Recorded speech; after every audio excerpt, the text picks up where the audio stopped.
sun hammered Redemption Creek into submission. Dust hung thick as ground bone.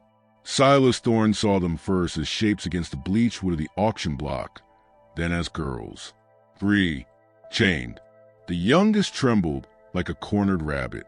The sight punched through the haze of his weariness, a jagged shard of ice finding the old wound beneath his ribs. He hadn't come for this, but the world, it seemed, had other plans. Before we jump back in, tell us where you're tuning in from, and if this story touches your heart, make sure you're subscribed, because tomorrow I got something extra special saved just for you. Silas Thorne rode into Redemption Creek with dust in his teeth and ghosts in his saddlebags. He'd aimed for supplies, maybe a hot meal that didn't taste of trail grit, before pushing further west into the empty stretches where a man could breathe without remembering. 42 summers had carved lines deep around his eyes the color of weathered flint, holding a stillness that spoke of things seen and buried. His Colt Peacemaker, holstered low on his hip, was clean, well-oiled, and carried the dull sheen of disuse he preferred. He'd been a Texas Ranger once, a lifetime measured in blood and bad decisions ago. Now he was just Thorne, moving through the world like a shadow seeking shade. The town baked. Paint peeled from false-fronted buildings in long, sorrowful strips. The air shimmered above the rutted main street, thick with the smell of horse dung, cheap whiskey, and something foul beneath, desperation maybe or indifference.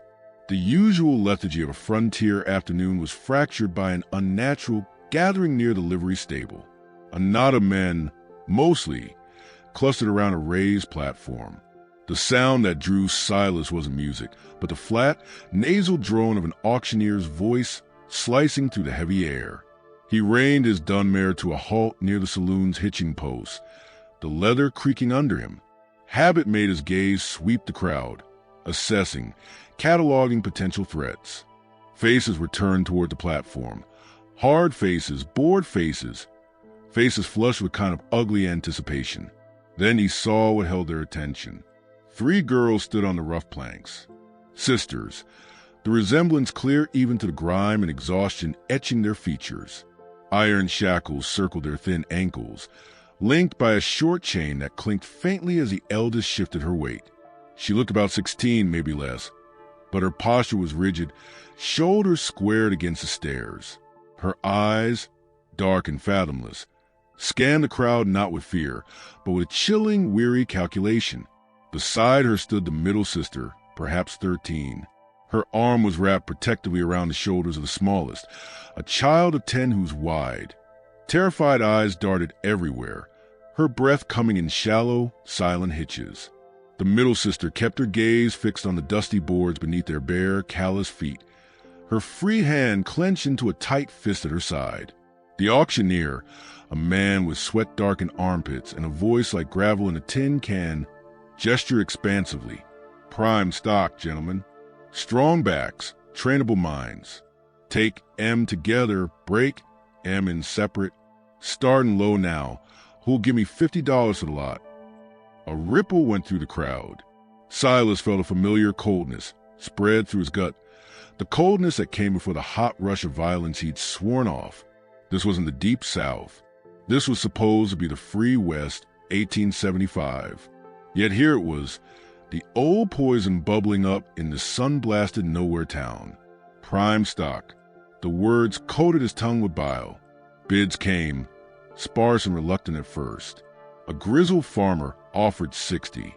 A man who looked like a storekeeper bid 65. Then a voice, smooth as snake oil and twice as cold, cut through. 100. The speaker stood slightly apart, near the front. Jedediah Pike. Silas knew the name, not the man. Pike wore a tailored duster over expensive clothes, his face clean-shaven and expressionless. He represented the Bar P Ranch, owned by a man named Paris, who bought what he wanted and crushed what got in his way. Pike's eyes, pale and assessing, lingered on the eldest sister. It wasn't lust Silas saw there, but calculation. Value assessed. The auctioneer brightened. 100? Do I hear 110?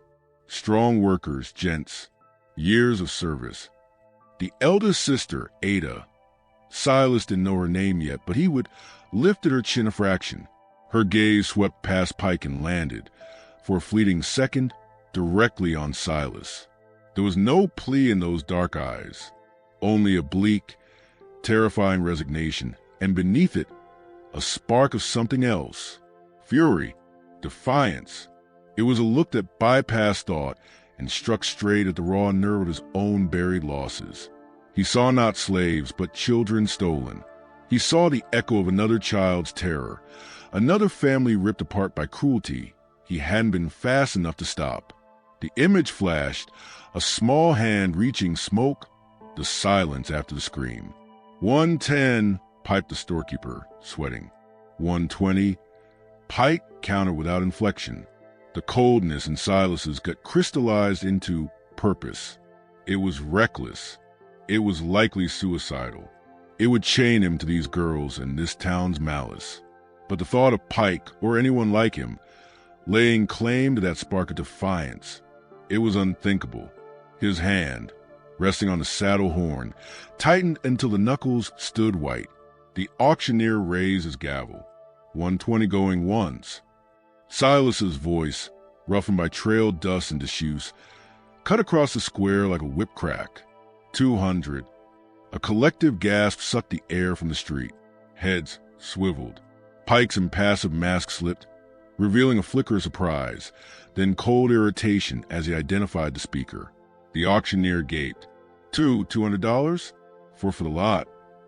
For their freedom, Silas stated, the words falling heavy and absolute. He nudged the dun forward a few steps, the sound of hooves unnaturally loud in the sudden hush. He kept his gaze locked on the auctioneer, ignoring the weight of Pike's stare drilling into his back. He pulled a worn leather pouch from inside his coat. It contained the money meant for supplies, for moving on. He tossed it onto the platform near the auctioneer's boots. It landed with a thud that seemed to echo. Count it. The auctioneer scrambled for the pouch, fingers fumbling. Pike took a half step forward, his voice low but carrying. You interfering with Barpy business. Stranger? Silas slowly turned his head. He met Pike's pale eyes, letting the stillness in his own speak volumes. He didn't draw the Colt, didn't even shift his hand towards it. The promise was implicit in the set of his shoulders, the flat line of his mouth, the silence stretched, taut as a bowstring. Pike's jaw tightened. He glanced at the sisters, then back at Silas, a slow, venomous smile touching his lips. He gave a minute shake of his head, a silent "this isn't over," then deliberately turned and shouldered his way through the crowd, disappearing towards a saloon. The auctioneer, counting rapidly, nodded.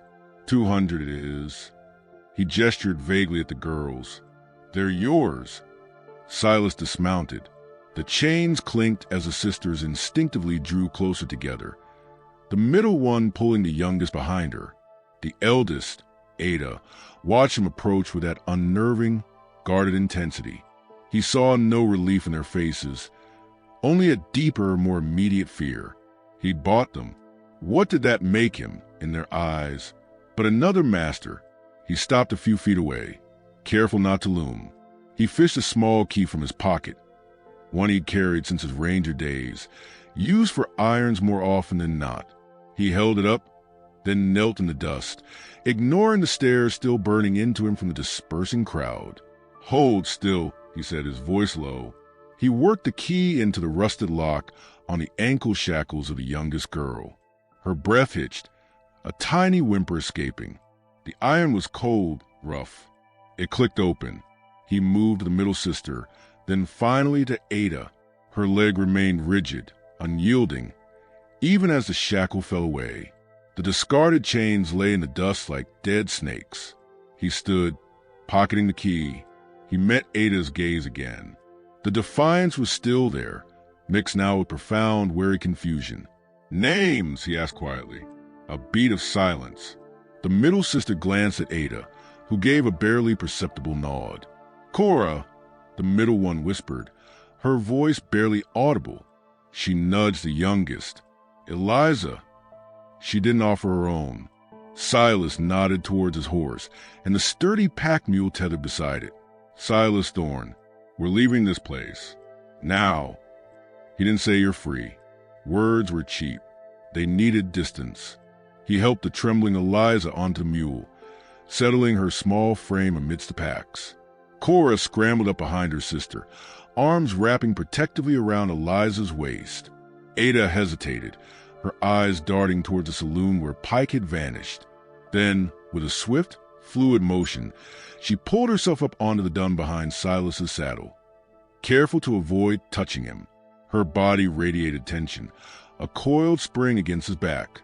He mounted in front of her, feeling the unnatural rigidity of her posture. He clicked to the dun and nudged the mule forward. The crowd parted silently, their stares of physical pressure. As they cleared the last building, the open scrubland stretching before them under the relentless sun, the silence behind them felt less like relief and more like a held breath. A dust devil spun idly in the distance. Ada's voice, flat and hard, spoke suddenly close to his ear, her breath stirring the hair at his nape. It wasn't a question, but a statement laced with generations of bitter experience. You gonna beat us later? Silas kept his eyes fixed on the shimmering horizon, the vast, indifferent land offering no answers, only miles. The weight of her distrust, the ghost of his past, and the unseen threat of Jedediah Pike pressed down on him. He bought them freedom with coin, but the true cost for all of them was only just beginning. He answered her the only way he could, the truth a rough stone in his throat. No! The word hung in the hot air, fragile as a promise in a land that broke them easily. The dun plodded forward, carrying them deeper into the unknown, the silence behind them now holding the sharp, waiting teeth of Redemption Creek's malice. Pike wasn't done, and the sisters, they watched the trail behind, not the open road ahead. The scrubland swallowed them whole. Redemption Creek vanished behind a veil of dust and distance, but its malice clung like burrs. Silas kept the dun at a steady walk, the mule plodding obediently beside them. The sun, a white-hot coin, seared the cracked earth. Silence stretched, taut and brittle, broken only by the crunch of hooves on gravel, the creak of saddle leather, and Eliza's occasional, stifled whimper. Cora held her tight on the mule, murmuring wordless comforts into her sister's hair. Ada sat rigid behind Silas, a line of heat and tension against his back. Her gaze, he knew without turning, was fixed on the trail behind them, watching for what he knew would come. Miles bled into the monotonous landscape. Scraggly mesquite clawed at the sky. Cactus stood sentinel in the shimmering heat. Silas scanned the horizon, the instinct of a man long hunted and hunting. The land offered little cover.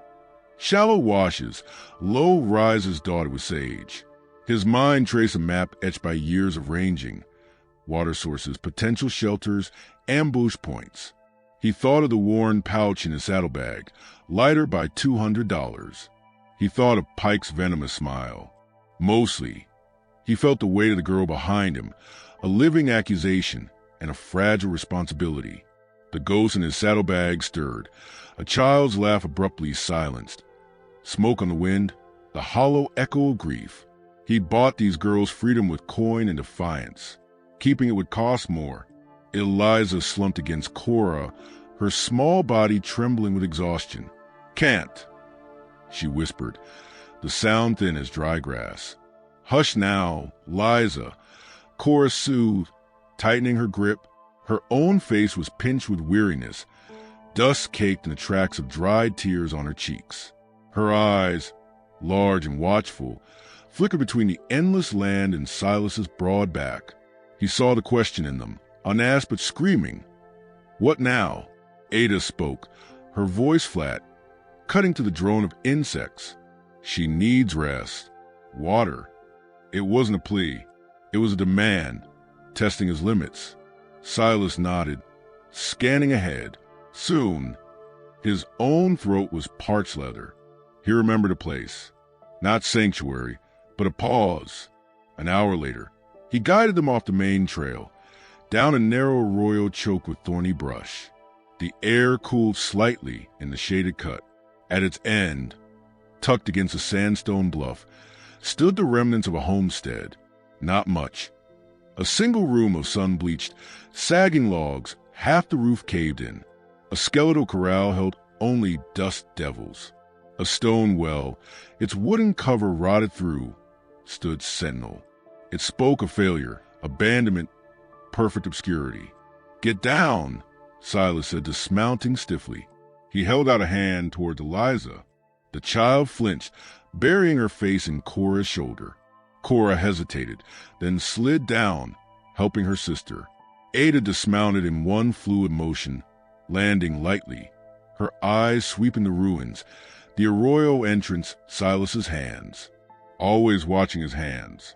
Silas ignored the scrutiny. He led the animals to the scant shade of the corral wall, loosening cinches. Hefting his canteen, he walked to the well. The stone lip was cool. He peered down. Darkness, but the faint, damp smell of water rose. He lowered the bucket on its frayed rope. A splash echoed up. He hauled it, hand over aching hand. The water was cloudy, alive with wriggling insect larvae. Not good, but life. He filled the canteen, then poured some into his cupped hands for the Dun and mule. They drank greedily. Turning, he saw the sisters huddled near the shack's open doorway. Cora was trying to coax Eliza to sit. Ada stood apart, arms crossed, gaze fixed on him. He approached, holding out the canteen. "It's foul but wet." Ada intercepted it, sniffed cautiously. Her eyes narrowed. She took a small sip, grimaced, then passed it to Cora. Cora gave Eliza the first careful sips, then drank herself, her eyes closing briefly in relief. Ada took her turn, her throat working as she swallowed the gritty water, never taking her eyes off Silas. She handed the canteen back. "Why?" The word hung in the hot, still air. Simple, devastating. Why buy them? Why bring them here? Why risk Pike? Silas looked at Eliza, curled against Cora, eyes wide and lost. He saw another child, in another life, under another unforgiving sun. The memory was a physical blow, sharp and deep. He turned away, busying himself with pulling a small sack of hardtack and a twist of dried beef from his saddlebag. He laid them on a relatively flat stone near the well. "Eat," he said, his voice rough. "Pike won't quit. We move at dusk." He walked towards the arroyo entrance, needing space, needing to watch the back trail. He heard the faint rustle as Cora guided Eliza toward the food, heard the tentative crunch of hardtack. Ada remained silent. He found a perch on a sun-warmed boulder overlooking the approach. The land lay empty, baking under the hammer of the sun. Yet unease prickled his skin. He scanned the distant heat haze. Nothing, but the silence felt listened to. Time crawled. The sun began its slow descent, painting the sky in bruised hues. Silas checked the cold at his hip, the smooth, familiar weight of cold comfort. He returned to the homestead. The sisters were sitting against the shack wall, the food mostly gone. Eliza slept fitfully in Cora's lap. Cora looked up as he approached, a flicker of something, not trust, but perhaps a lessening of immediate terror, in her eyes. Ada watched him, unreadable. He gathered dry mesquite branches, built a small fire in the shelter of the crumbling hearth. Flames licked hungrily, casting long, dancing shadows. He filled a small pot with the murky well water, setting it near the flames to boil, hoping heat would kill what swam within. The simple act felt strange, domestic, alien to his years of solitude. As dusk deepened, painting the world in shades of gray and purple, Silas rose. "Cover the fire with dirt when the pot boils," he instructed Cora quietly. "Stay inside, Lo. I'll watch the trail." He started towards his lookout boulder. Ada stood up abruptly. She didn't speak, but she followed him, stopping a few paces behind. He paused, waiting. She looked past him, towards the darkening expanse they crossed. Then, slowly, deliberately, she reached into the ragged neckline of her dress. Her fingers emerged clutching a small object on a frayed leather thong. She held it out on her palm, in the fading light, not for him to take, but to see. A single, tarnished brass button. It bore a faint, scratched insignia, an eagle clutching arrows. A Union Army button. Silas stared. It was a relic, a whisper of a war fought and supposedly won. Yet here was its bitter legacy, chained on an auction block in the West. It spoke of a father, perhaps, a brother lost, of hope extinguished. Ada's eyes, reflecting the dying firelight, held a universe of pain and defiance. This tiny metal disc was her history, her anchor, her rebellion. She tucked it swiftly back inside her dress, her gaze locking onto his, challenging him to speak, to pity. Before he could react, her head snapped up, eyes widening. She pointed, not toward the back trail, but north across the scrub. Silas followed her gaze, his heart hammering against his ribs. On the crest of a distant rise, silhouetted against the bruised twilight sky, were 3 riders, motionless, watching, too far to identify, but the intent was clear as a drawn blade. They hadn't followed the trail. Pike had guessed or known where Silas might run. They had cut across country, and they had found them. The vast emptiness of the land suddenly felt like a tightening noose. The fire behind them sputtered, casting grotesque shadows. Silas slowly drew the Colt from its holster. The cold steel clicked in the stillness as he thumbed back the hammer. The sound was deafening in the waiting dark. The riders didn't move. They were letting him know they were there, letting him sweat, letting the fear seep into the cracks of their fragile, temporary haven. Ada stood beside him, rigid as stone, her breath shallow. Cora, sensing the shift, pulled Eliza deeper into the shack's gloom. The boiling pot hissed and spat forgotten on the fire. The night air, suddenly cold, carried the scent of dust, sage, and imminent violence. Pike hadn't just followed. He had arrived. The fragile truce of the journey shattered. The reckoning Silas had brought along with their freedom was here, under the indifferent gaze of the first stars. The riders on the ridge were statues carved from twilight. Silas's thumb rested on the Colt's hammer, the cold metal bite a familiar anchor in the sudden, yawning silence. The world narrowed to the 3 dark shapes, the vast stretch of scrub between them, and the fragile heat of Ada's presence beside him. Her breath hitched, shallow and quick. "Inside," Silas murmured, the word barely stirring the air. "Now." Ada didn't move.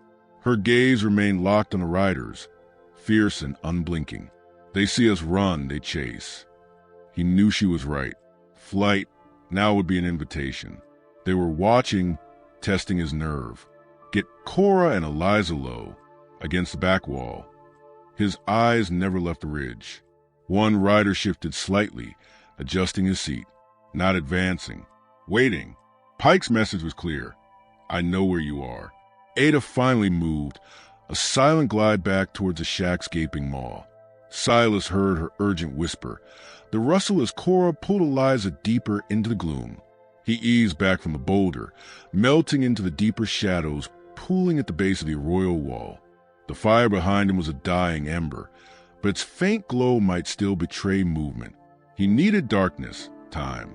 The minutes stretched, each one a drop of cold sweat tracing his spine.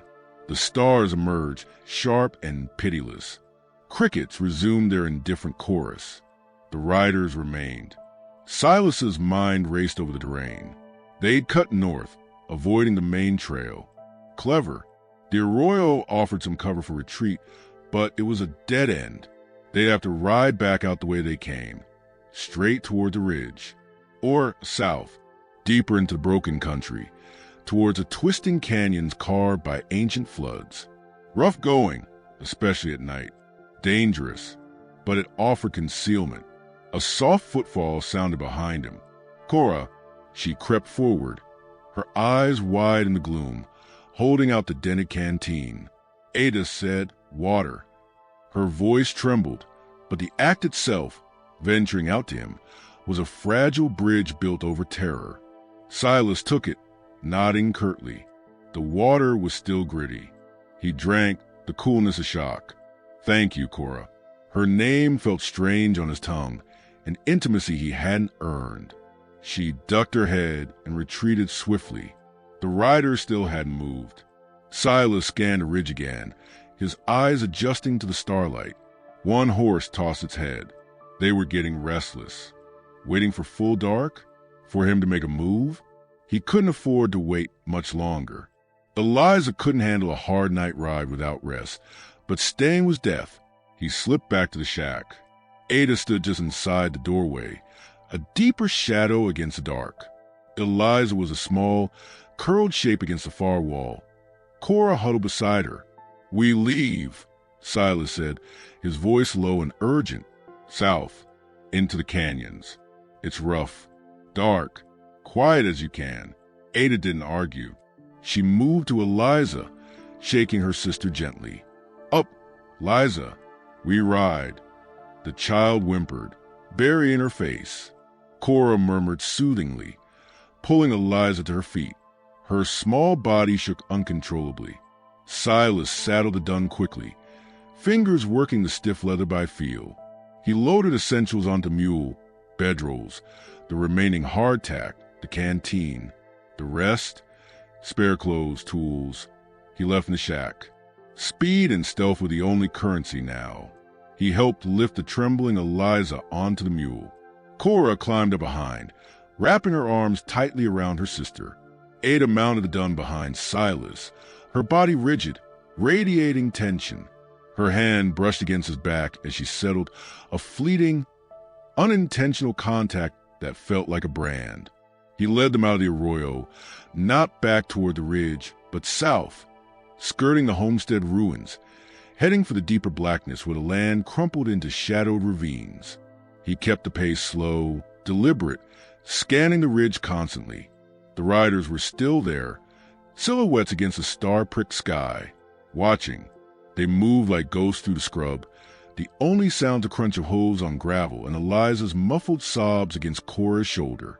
The night air grew colder, biting through Silas's shirt. He thought of the Union button nestled against Ada's skin. A soldier's daughter, orphaned by the war only to be claimed by its lingering shadow? He knew that shadow. He'd worn the gray, a choice made young and foolish, haunted by the screams of men dying under a different flag. The guilt was a stone in his belly, cold and heavy. Buying these girls felt like a drop in an ocean of debt, a desperate reach toward some impossible redemption. He glanced back. Ada's profile was etched against the night, watchful, fierce. Defiance was her armor. What lay beneath? A mile into the broken land, the terrain began to fall away. Shallow washes deepened into rocky gullies. Silas guided them down a steep incline, the horses scrambling, stones clattering too loudly in the stillness. At the bottom, a wider, sandy wash opened up, flanked by crumbling walls of layered rock. It felt like entering the throat of the earth.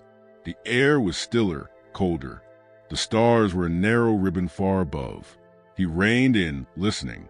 Only the wind sighing over the canyon rim, the nervous shift of the horses. No sound of pursuit. Yet, we rest here. 5 minutes. Eliza was nearly limp with exhaustion and fear. He dismounted, helping Cora and Eliza down. Eliza crumpled onto the sand, curling into a ball. Cora sank beside her, stroking her hair. Ada slid off the dun, landing lightly, instantly scanning the canyon walls above them, the way they'd come. Her hand drifted unconsciously to her chest, where the button lay hidden. Silas crouched near Eliza. He pulled a scrap of dried beef from his pocket. "Here." He held it out. The child stared at it, then at his face in the gloom, her eyes huge and terrified. Slowly, hesitantly, a small, grimy hand reached out and took it. She didn't eat, just clutched it like a talisman. "Button," Eliza whispered suddenly, her voice thin as spider silk. She looked at Ada. Papa's button. Tears welled, spilling over. Ada stiffened. Her gaze snapped to Silas.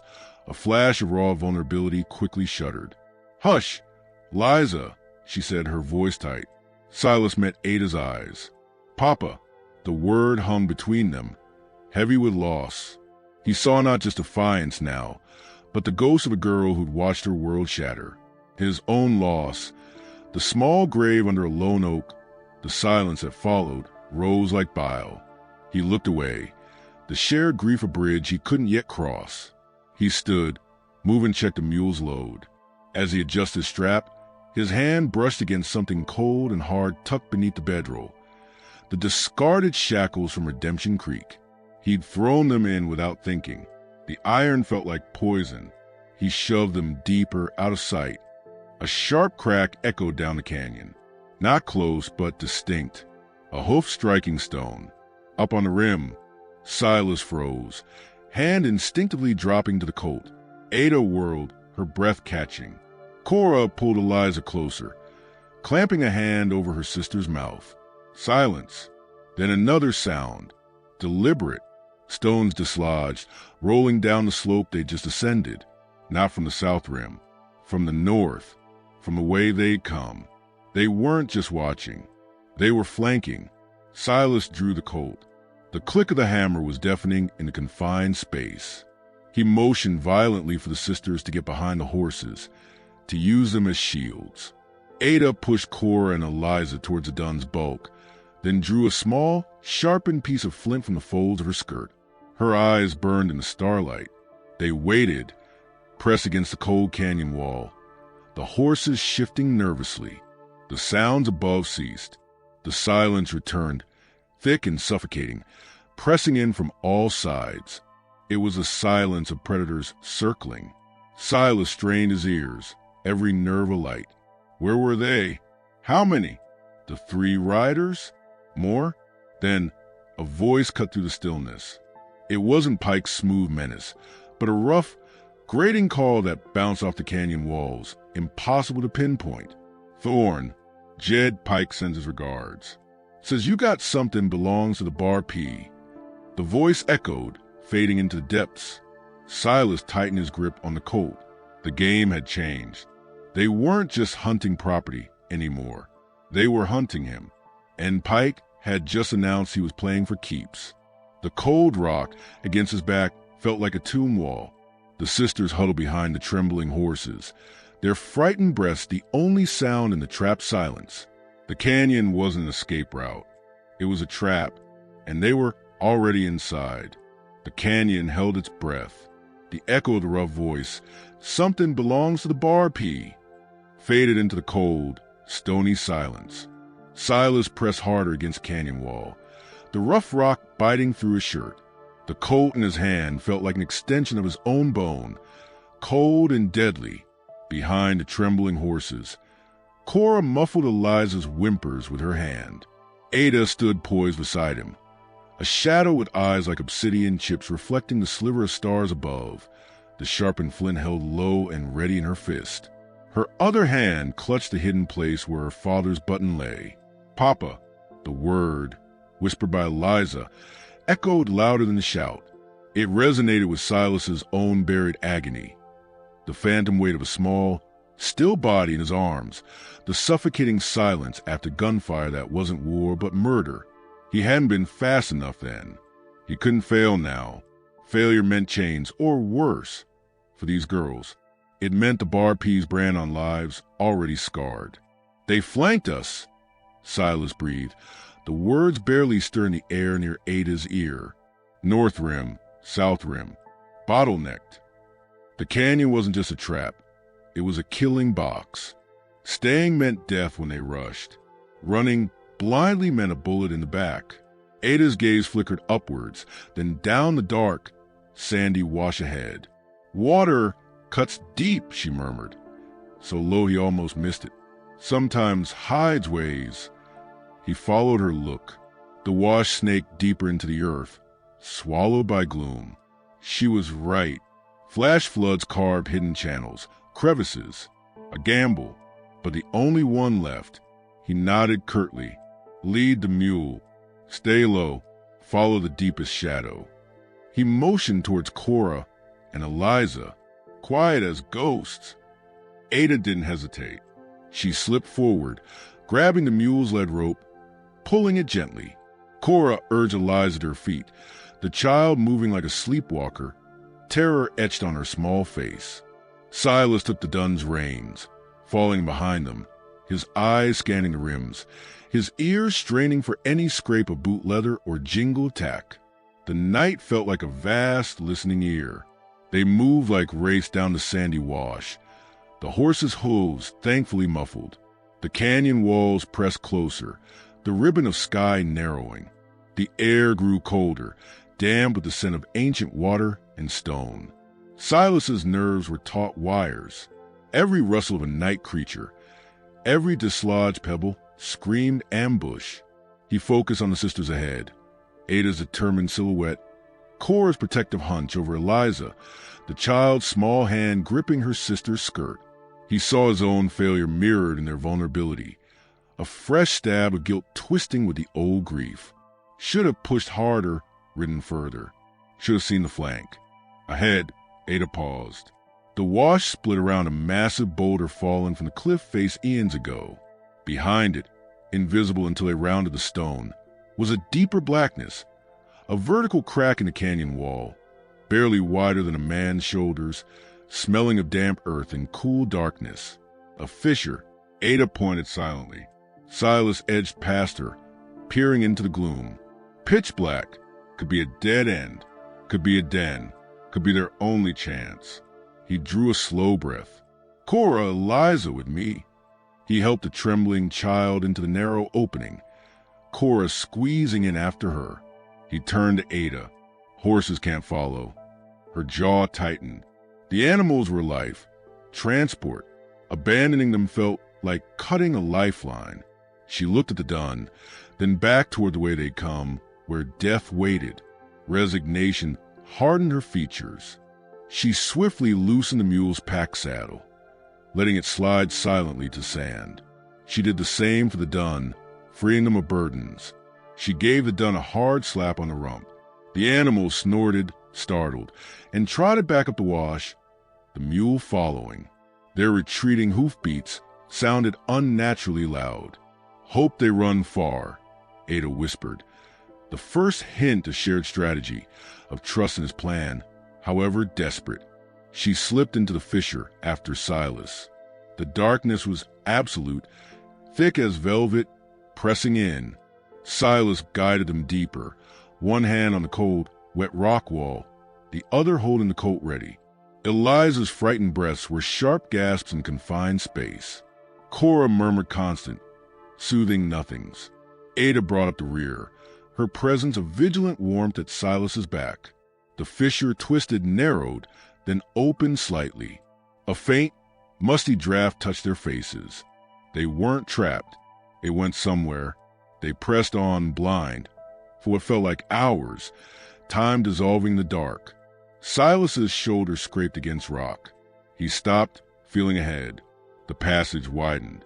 His outstretched hand met nothing but cool air, a larger space. He shuffled forward cautiously, the others close behind. A faint, gray light filtered from high above. A cave or a wide chimney opened the sky. Moonlight, weak and filtered, revealed a rough chamber littered with fallen rock. A small, still pool of water reflected the pale light. Stop here, Silas breathed. Rest. Water might be clean. He sank against the wall, the exhaustion of the night hitting him like a physical blow. The coat fell heavy in his lap. Cora guided Eliza to the pool. The child collapsed beside it, too spent even to drink. Cora cupped water in her hands, sipping, then offered to Eliza, who drank mechanically. Ada remained standing near the fissure entrance they'd come through, listening, watching the sliver of darkness. Silas pulled his knees up, resting his head on his arms. The image flooded him, unbidden. Sarah, not the grave under the oak, but alive, laughing, chasing fireflies in the twilight behind their cabin. 5 years old. The memory was a physical ache, a raw wound ripped open by Eliza's terror, by the crushing responsibility of these stolen lives. He'd failed Sarah, failed his wife. The grief was a canyon deeper than the one outside. He squeezed his eyes shut, fighting the tide of despair. Not again, not these three. a small movement beside him. Cora, she held out a piece of hardtack she must have salvaged from the discarded packs.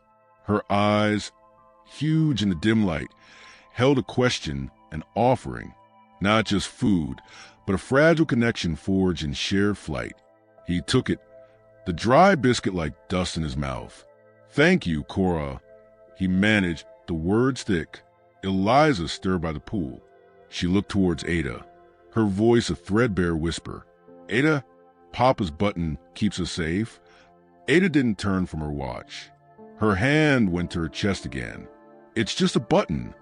"Liza," she said, her voice tight, but lacking its usual edge. A concession to the child's need for hope, perhaps. "Papa," he wore it when he fought.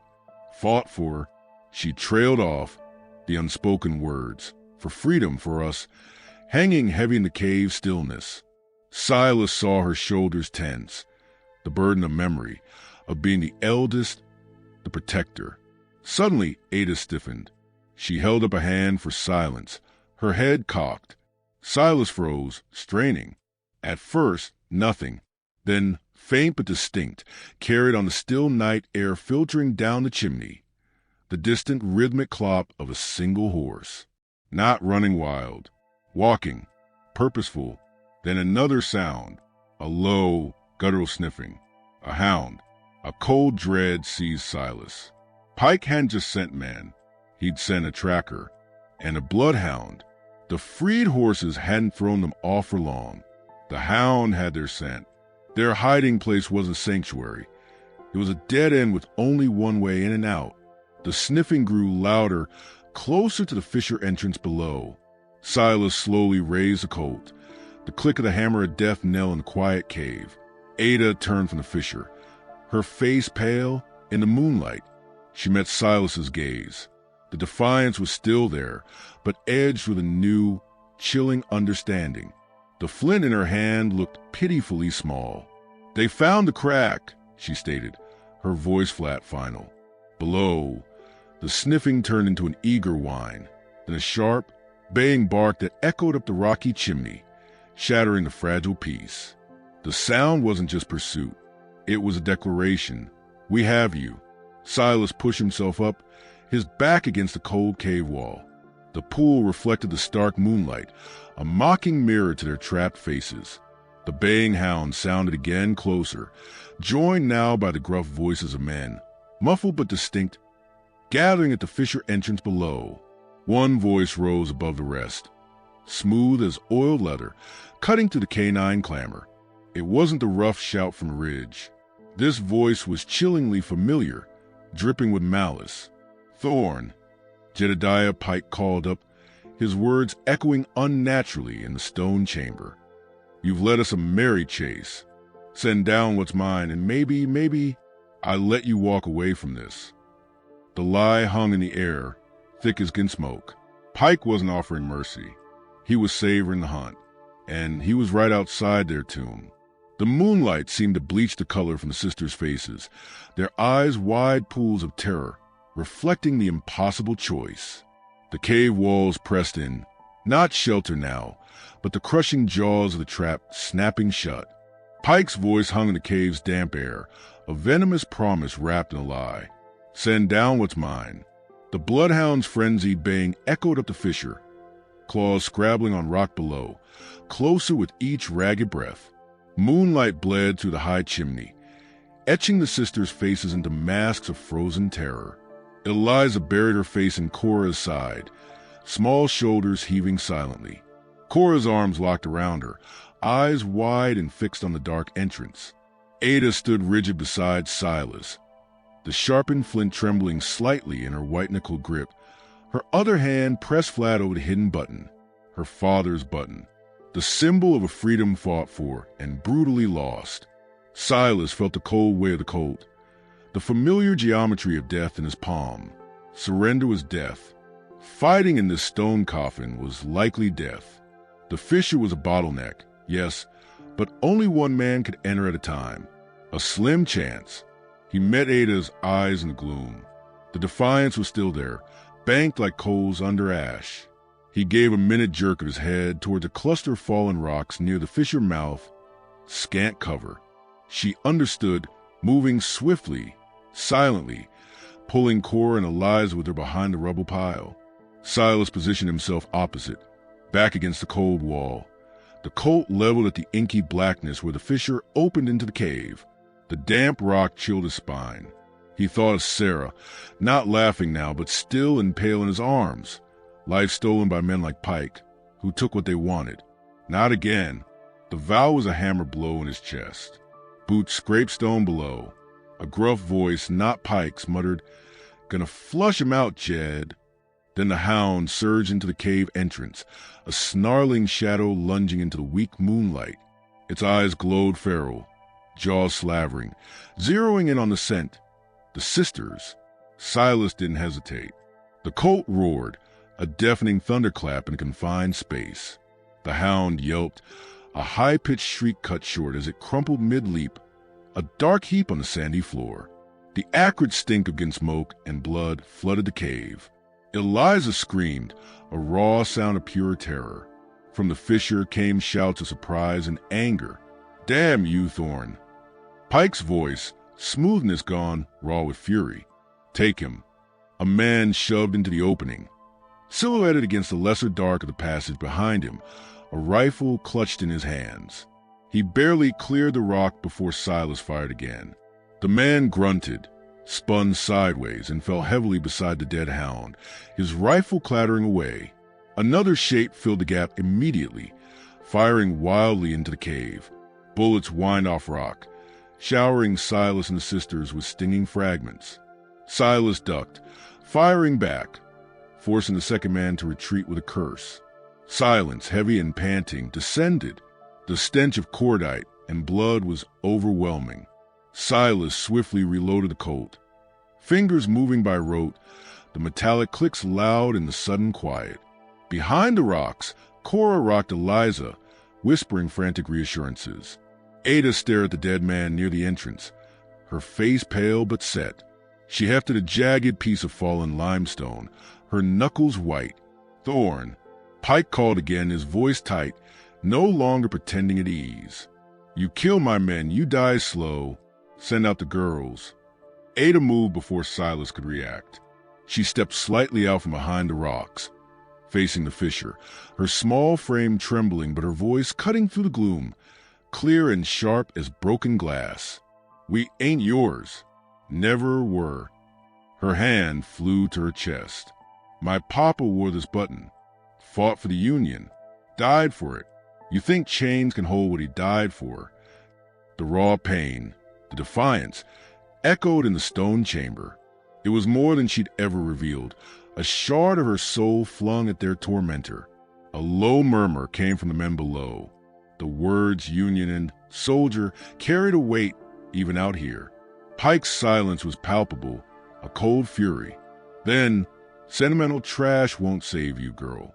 Last chance." Silas saw the shift in the shadows at the fissure mouth. Not a man rushing in, but an arm snaking around the edge, holding a revolver, blindly aiming into the cave towards the sisters' hiding spot. Time slowed. Silas raised a Colt, but the angle was bad. He'd expose himself fully. The gunman's finger tightened on the trigger. A small, desperate cry tore from Cora, not for herself, but for Eliza. She shoved her younger sister flat behind the largest rock and lunged forward, not toward Silas, but towards Ada. She grabbed a smaller rock, hefting it clumsily, her face a mask of terrified determination. She threw it with all her strength, not at the gunman, but at the fissure wall beside him. The rock clattered harmlessly, but the sudden movement, the unexpected defiance from the quiet sister, startled the gunman. His shot roared, wild and high, smack into ceiling. In that split-second distraction, Silas fired. His bullet took the gunman in the shoulder. The man howled, dropping his weapon, stumbling back into the fissure. Chaos erupted below. Shouts, curses, the sound of a scuffle. Pike's voice rose, sharp with command. Try to regain control. "Hold. You fools, hold." Silas used a moment. "Ada, the chimney. Can we reach it?" He pointed upwards to the sliver of sky. Ada looked up, gauging the rough, wet walls. "Maybe if we climb together." It was a plan, a thread of hope. But getting there meant crossing the open space past the fissure mouth. Pike's voice cut through the noise. "Burn him out. Smoke him out." Silas's blood ran cold. Smoke in this confined space. Eliza wouldn't last minutes. He saw the understanding dawn on Ada's face, of fresh terror. They needed out. Now, he made a decision. "When I say, run for the back wall under the chimney, don't stop." He looked at Cora, still shielding Eliza. "Both of you, go." He took a deep breath, stepped clear of his cover, and emptied the Colt's remaining chambers down the fissure in rapid, deafening succession, not aiming to kill, but to drive back, to create panic and cover. The roar was immense, bullets ricocheting wildly in the narrow passage. Screams and curses answered him. "Now!" Silas bellowed, dropping the empty Colt and drawing the long hunting knife from his boot. Ada grabbed Eliza's hand, yanking her up. Cora pushed from behind. They scrambled across the open space, past the fissure mouth, toward the back wall where the moonlight pooled. Silas sprinted after them, knife ready. A figure lunged from the fissure, a knife gleaming. Silas met him in a brutal clash, steel scraping steel. He drove his shoulder into the man, sending him stumbling back, buying seconds. Under the chimney, Ada was already boosting Cora onto a ledge. Cora reached down, pulling Eliza up. Ada scrambled after. Silas turned, putting himself between the sisters and the fissure, his back to them, the knife held low. The cave entrance was a churning mass of shadows and angry shouts, but no one immediately charged. His volley had bought precious time. "Thorne." Pike's voice was a whip crack, filled with a cold, impotent rage. "This ain't over. The bar peons what it claims. You hear? We'll find you. We'll take what's ours and hang you from the highest tree in Redemption Creek." The threats echoed, but the immediate attack stalled. Smoke began to curl into the cave from below, acrid and stinging. They had moments. Silas turned. Ada was reaching down from a higher ledge, her hand outstretched towards him. Her face, smudged with dirt and soot, was fierce. "Take it," she hissed. He sheathed the knife, grabbed her wrist, and hauled himself up onto the first ledge. Cora pulled him further. The chimney was a narrow, wet crack, barely wide enough. They climbed, Silas boosting, the sisters scrambling, Eliza sobbing with effort. Rock scraped skin. The smoke thickened below, rising. They pushed upwards, towards the fading stars. Silas emerged first into the cold, clean air pre-dawn. He pulled the sisters out one by one onto a narrow, rocky shelf high on the canyon rim. Below and behind, the cave entrance was a smudge of gray smoke against the dark rock. Distant shouts faded. They were out. They were alive. The vast, indifferent scrubland stretched before them, washed in the first pale light of dawn. Silas sagged against the rock, his breath ragged. Exhaustion and the aftershock of violence trembled in his limbs. He looked at the sisters. Eliza clung to Cora, both trembling, eyes wide with residual terror, but also a dazed wonder at the open sky. Ada stood apart, catching her breath, her gaze sweeping the horizon. Her hand went to her chest, touching the hidden button through the fabric. She met Silas's eyes. Not a smile, but a nod. Acknowledgement. Shared survival. Silas pushed himself upright. His empty coat felt useless at his hip. They had no horses, little food, and Pike's vengeance was a living thing stalking the land. But they had the dawn. They had each other. He saw Cora gently wiping dirt from Eliza's face, murmuring. He saw Ada straight back, facing the endless miles ahead. He thought of Sarah, the grief of familiar ache, but no longer a chain. This was his purpose now, not forgetting, but protecting.